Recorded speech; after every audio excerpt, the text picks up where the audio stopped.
Hi, everybody. I'm so sorry I couldn't be there. I had a change in some of my medical needs, and I'm now receiving chemo every 2 weeks. And that chemo just so happens to be on the day that I scheduled our department meeting. So I just wanted to give you a couple updates over this video, and then Meg has been so kind to offer to host the meeting today. So, first update I wanted to give you is that we have selected two really great and viable candidates who are strong mission fits and have a strong skill set in the areas that Kathy will be leaving behind. And we hosted two great phone interviews with them this week. And so the next phase will be bringing them to campus to have a face to face interview in the spring, which we're excited about. So it's a bittersweet process because we know we're saying goodbye to a legend in our department, but we're grateful that the Lord has provided two really strong possible candidates to fill some big shoes.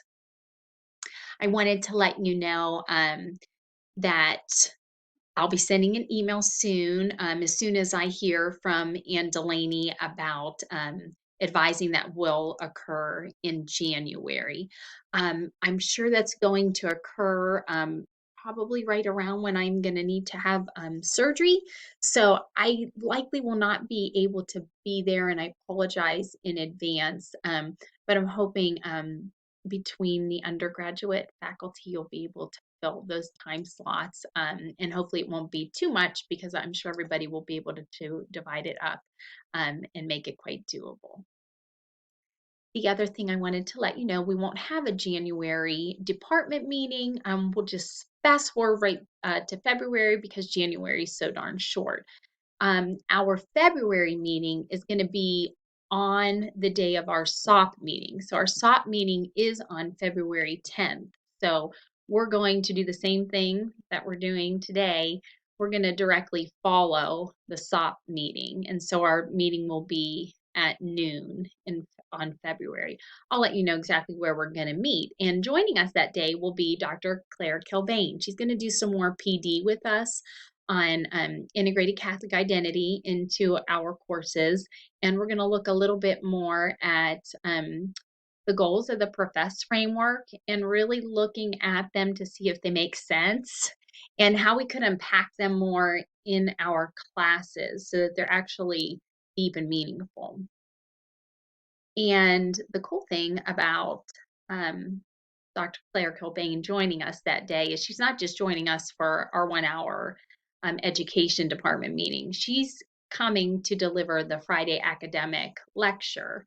So it's very cool that she's been assisting us and now she's going to be able to speak to the wider campus audience. But in addition, she's going to speak to SOP that day too about integrating Catholic identity into professional programs. So she's going to basically be doing a whole campus tour that day. So Chrissy's been really excited about what she's been able to do so far in the education program. And Dr. Kempton has been really supportive and happy with our partnership with her. And he and Steve Hildebrand were really happy to have her deliver a Friday academic lecture. And I'm grateful that she was game for it as well. So I hope many of you might be able to attend. That'll be at 3 o'clock on February 10th. Regarding the rest of our spring faculty meetings, I don't exactly have the schedule set up yet, but I'll send it out like I did in early or in summer. I think it was in August. I sent you all of the dates so you have them. But regarding the focus, it'll pretty much be accreditation because that's what we're going to be doing. We're going to be focusing on setting up narrative frameworks. I realize we won't have all of our data, but we'll have at least 2 cycles. And those 2 cycles will probably tell us a lot about our candidates' performance. And so we could start looking and analyzing that data, making projections, which we could then change after we have that third cycle of data, which Alicia said will probably be done around early June, and I'll let all of you know when that is the case. But um, at this point, I've been able to write a narrative draft for Standard 5, Standard 4, and Standard 3. So we have 60% of them, like a nice, framework done. And that's just been based on the data that we have so far. So I think we can continue to work on that for the other standards. In Standard 3, there's some that we need to input in there as we're still getting data, but we could definitely make that a big goal for Standards 1 and 2 in the spring, and then that would enable us to not feel so bogged down in the summer, but to really crank out some good narratives in the summer, because I think it would be really hard to go into the fall knowing you have all of this narrative writing on your shoulders while you still have a hefty course load. So, um, while the summer should be the focus course writing, if we can get, or focus narrative writing, if we can get on top of building these frameworks in the spring, it won't take away so much from your summer, but it also won't leave so much heavy writing for the fall, which I think we all greatly desire. And then we could leave more for Carol to revise and edit in the fall, which I think would be wonderful.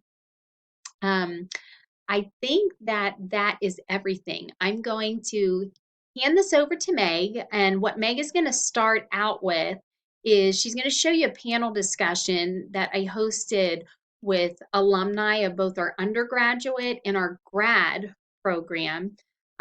There are 2 undergraduate alumni and 2 grad alumni, one from the MS Ed and one from the MS Admin program.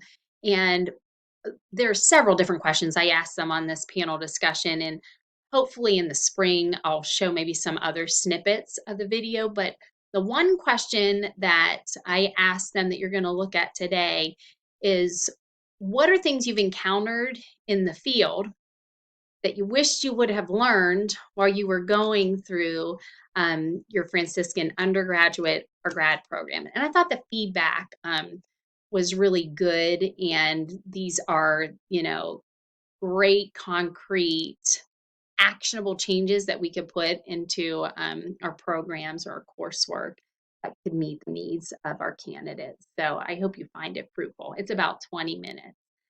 When that ends, grad ed guys, you can go.